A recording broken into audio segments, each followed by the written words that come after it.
Il lève son verre, et avale d'un trait le liquide bleu. Il peut alors étudier calmement, sans ressentir la moindre fatigue. Ce sont des humains génétiquement modifiés, qui vivent depuis leur naissance dans des capsules hermétiques. À peine âgés de 6 ans, les scientifiques les emmènent dans l'espace. Ils passeront toute leur longue vie à bord du vaisseau. Un jour, Jason découvre soudain des toxines dans l'eau potable. Il s'apprête à enquêter. Quand le scientifique l'arrête,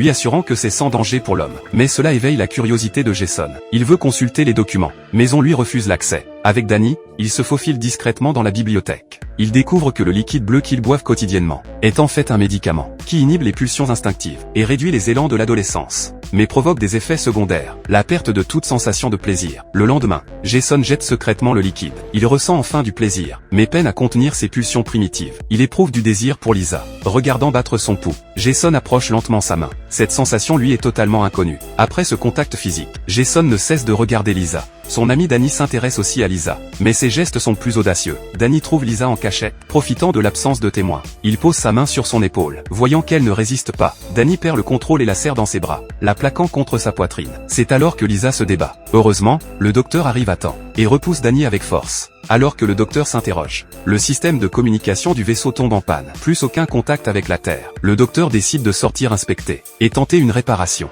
Lui et Jason enfilent leur combinaison spatiale, ouvrent le sas et sortent dans l'espace. Ils s'apprêtent à réparer les circuits, quand un accident survient. Ils se précipitent vers les écrans de surveillance, et n'aperçoivent qu'une ombre noire. Le vaisseau est sens dessus-dessous. La salle de contrôle prend feu. Jason ramène le docteur dans le vaisseau, le transporte d'urgence à l'infirmerie. Malgré tous les efforts, le docteur ne respire plus. Ils n'ont pas le temps de pleurer. Dans ce vaisseau loin de la Terre, les 30 jeunes doivent vite élire un nouveau chef.